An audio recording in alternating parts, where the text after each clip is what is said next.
So, just when you think that this story is going to go into some very deep, serious espionage, yes, Tatsuya Endo trolls you once again and sends you off in the world of ridiculous comedy.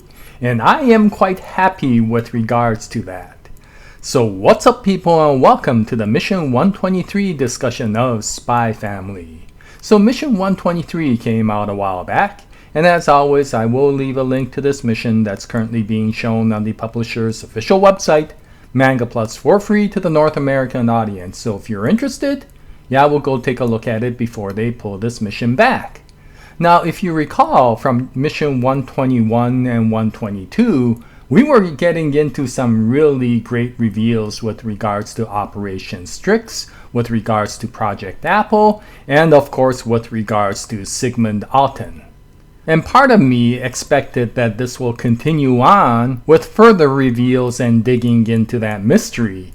But of course, Tatsuya Endo tends to like to troll us quite a bit, and so he decided to send us back to the ridiculous school antics of Anya. And considering that we haven't had one of these for quite a while, and we haven't seen her new gang, you remember Tertius and Arnold Crawley and all these other new people, I guess it was quite nice to go back into this area once again. And that is one thing that I do have to admit. There are people who read Spy Family for various different reasons. For the mystery of the main mission, for the empathic nature of the relationship between the family members, and of course the ridiculous comedy that usually centers around Anya. And since Tatsuya Endo is quite a good writer, he actually does quite well in any of those areas. So even if the story does take a turn into the other topics, I actually don't mind and find the whole thing enjoyable. But he did not completely drop the previous topic, and this chapter starts out with Anya running to school and meeting Grandpa Sigmund and Grandma Barbara in the hallway. And since she doesn't have any time, she just continues to go forward.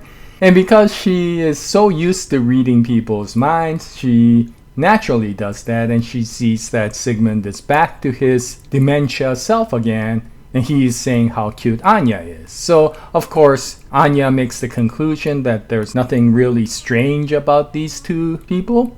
But of course, Loid is a lot more careful than Anya. And so he's been doing a lot of due diligence, and although he hasn't found anything to be very significant about these two, he is on alert. Now, before I go on to Loid, it is interesting because, of course, Anya has the advantage of being able to read someone's mind. So, unlike other people who may be able to put up a front, Anya has the advantage of being able to dig into their true psyche. And with regards to Sigmund Alten, she continuously finds that he is just an easygoing gentleman. But the one thing we have learned from Mission 122 is that Sigmund Alten was associated with Project Apple, and he does know that Anya is test subject number 7. In which case, if he knows that, he probably also knows that she's a mind reader. In which case, if he is to put up a front, he could also switch his thoughts during the times that he meets her with one of a man of dementia. So is this a mental front, or is this really the persona that Sigmund Alten has during the times when he does have dementia? Of course, we already know that during the times when he gets his memory back, he's a very different person. Now, the other interesting thing is, and this is something that a commenter in my last video, someone named Telt Story, mentioned as well, is that we never get to see Anya reading Grandma Barbara's mind. And so maybe if Grandpa Siggy was somebody who was forced to get dementia because whatever organization didn't want his knowledge to get known, might have Barbara there to keep an eye on him. In which case, is Barbara the one that is a little bit more suspicious? We don't know. But it is interesting that Anya does not focus her mind reading on Barbara. And is that deliberate by Tatsuya Endo to make sure that we keep that character in the shadows?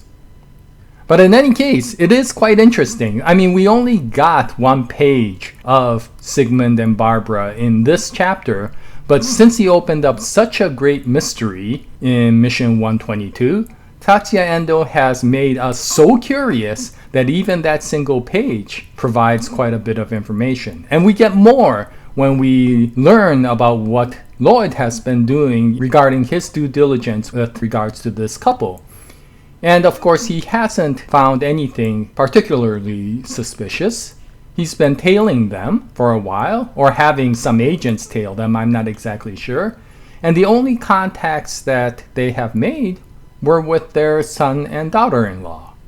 And so that brings up a curiosity again. We already know that Sigmund is associated with Project Apple. And so if that's the case, is there something associated with their son and daughter-in-law as well? I like how Tatsuya Endo slowly drops these little clues in a background that makes us not often realize that he's dropping clues, and it makes us wonder if these clues mean something in the future. And of course, Sigmund was seen just walking around in the neighborhood, and it made Loid realize that, well, there's nothing really going on with him. And he didn't particularly meet anybody during the times of his walks. But, of course, if Project Apple has the ability for people to read minds, are there a number of these people who can do so? And if so, can they communicate without even meeting or talking?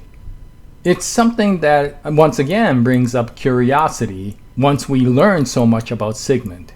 But in this case, Loid, not knowing that Sigmund was a member of Project Apple and not knowing what Project Apple can do, kind of puts everything off to the side and says maybe it's just his suspicion and nothing else. But once again, this chapter isn't about Sigmund Alten. This chapter is about Anya, or should I say her new friends, including Connie. And Connie is the one that triggers this entire new incident when she starts talking about the haunted area in Eden College. Supposedly there were devil rituals that were done in the old schoolhouse, and that created some evil spirits that's kind of been rumored to exist in that schoolhouse. And so she starts talking to Anya about that, hoping that that might terrify her. And all Anya says is, who the heck are you? Forgetting this girl again. And Connie's like, I'm Connie, will you just remember who I am? And so she continues to talk about this, and Anya gets really excited and goes, ooh, ghosts, that sounds really interesting. And it also catches the curiosity of both Arnold Crawley and Tertius. And what's interesting is that Arnold Crawley says he's interested in these things because he is connected to the spiritual world through his father, who is a spiritual reader. And so we realize that that gentleman who's in Melinda Desmond's fortune-telling group is Arnold Crawley's father. But in any case, Connie's like, well, maybe we should go to the old schoolhouse and see if we can find some ghosts. And of course, this really excites Anya. And Arnold is like, well, if it's with regards to spirituality, maybe I should join. And Tertius is like, of course I will join. While he's thinking, maybe it might be quite scary. But the one person who doesn't join in this case is Becky. Usually Becky's like all for everything. But in this case, it seems like she does have a timid side to her, and ghosts, I guess, are her pet peeve. And in the case of Damien, because he's a disciplined boy, he's like, you're gonna get yourself into trouble if you keep on doing this. But Arnold is sitting there saying the schoolhouse is behind the Klein Hall dorm room, and there is a secret path back there that he knows of. And so they decide to go. And of course, Tertius is like, of course I will protect you, milady. Talking about Anya. And this makes Damien so tense that he decides to go as well. And I'm starting to think, oh my, Damien, you really are starting to fall hard for Anya, aren't you? Either that he's very frustrated with Tertius, or he does feel very protective of Anya. I don't know which it is, but he is starting to get more and more interested in Anya, I should say. But of course, he can't tell Emil and Ewan that, and so he says that he's gonna go and look for a spirit, and if the spirit attacks him, then that means that he must be one of the more intelligent people, because the spirit seems to attack intelligent students, and so that should help him get a stellar star, right? I don't know if he's making this sort of thing up, but whatever the case, they all decide to go. And I have to say, Tatsuya Endo is a pretty good artist, because the image of this old schoolhouse is pretty darn good and pretty darn scary. And by the time the children get there, everybody's extremely afraid, because it does look like a scene from a horror movie. And the one person who doesn't seem to be upset is Anya, of all people. I have no idea why. Usually she's so timid and much of a scary cat that usually she's the first one that gets all afraid. But on the other hand, she's such a goofball that she's really thinking more about catching a spirit more than getting afraid. But all the other kids are definitely afraid, and they're sitting there going, maybe it's not a good thing to do, especially if it's going to start raining, which it looks like it's going to do. But before they can go back, Anya goes headlong into the schoolhouse screaming charge. And Damien's like, okay, we gotta go, especially because it started raining and the schoolhouse is the closest shelter that's nearby. And once they go in, they realize that maybe it wasn't a good idea, considering that it's completely dark in there. And you see Anya grinning away, thinking, I'm gonna catch a spirit, right? But everybody else is sitting there going, it's so scary, it's so scary. And once again, since Anya can read everybody's mind, she's starting to get a headache listening to everybody's terror, right? And so she starts wobbling around, and Arnold is like, oh my god, she got possessed. And Damien is like, maybe we should get out of here. But of course, Ewan and Emil immediately say, I thought you wanted to come here to prove that you were worth being provoked and getting a stellar star. And so yeah, Damien, you put yourself into this situation, and Emil and Ewan are not about to let you go that easily. And Damien's like, okay, let's just find this ghost and get out of here. And Connie, being that tall tale maker, starts talking about the fact that these spirits may have a tremendous amount of grudge, and if they do, don't think that you might be able to get out of here alive. Right? But Anya's like, don't worry, I have an insect net, so I'm gonna catch the ghost. And everybody's like, are you an idiot or something? And according to Damien, it seems that a previous student saw a ghost in the fine arts room, which turns out to be in the 4th floor. And so they gotta go all the way up there, and Connie becomes really terrified again. And it becomes extremely worse because they hear a scream coming through the hallway, which of course terrifies everybody, except for some reason Anya.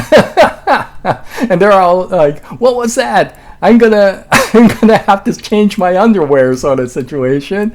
And Connie is like, I can't take this anymore. And she's like, if this evil spirit even considers try harming me, I will curse it to death. And the image that you see of Connie is far more scarier than any evil spirit, which of course Damien notes by saying that she's the scariest thing here. But for some reason, Anya follows Connie, and they both go off into the distance, charging into the darkness, right? And Damien's like, are you guys really stupid? And so they get to the stairwell, and this is where the chapter closes, when they see a wet shoe lying on the stairwell. And so immediately I was like, oh, is this one of the students' shoes? Did one of the students disappear? And so I looked back into the recent images, and I can't see anybody missing. Ewan and Emil is there during the time when there was a scream. So was Tertius, so was Arnold, and of course so was Connie. And we do see Damien there, and we see Anya because she goes screaming off, running after Connie. And so, no, none of the students seem to be missing, so whose shoe is this? And so, of course, this implies that there must be an evil spirit nearby, and there is something hideous going on. But since this is Tatsuya Endo, he's the comedic troll. For all we know, this is somebody's shoe like George Glooman, who just happened to get caught in the rain as well. So he happened to run in here. Something like that. Or since this is, of course, a well-known area for the upper school students, maybe they come in here to create a club or something. And to keep the other students away, maybe they created this haunted story just to scare everybody away. I don't know. But the shoe is wet, which indicates that whoever was wearing this shoe was probably also caught in the rain. And it will be interesting to see what happens in the next chapter. In this way, since it is a cliffhanger, I do feel that the next chapter will continue on with this weird story. Especially, I think, let me just check something. Yeah, it says Mission 123 Part 1, which means that the next mission is not Mission 124, it will be Mission 123 Part 2. And so it will be interesting to see how this turns out, and if there is any serious connection between this and any of the other major plots, right? Maybe there is a enemy agent who is a student in this area of Eden College. I don't know. It'll be interesting to see how Tatsuya Endo ties this all together. But we'll have to wait until part 2 comes out. But this is the Mission 123 discussion of Spy Family. If you read it, what'd you think about it? Did you expect this to be a serious mission after Mission 122? And were you surprised to also see that it's, once again, a hilarious one? Any comments will be greatly appreciated. And until the next episode, happy manga reading, and as always, Jaya, nice day everyone.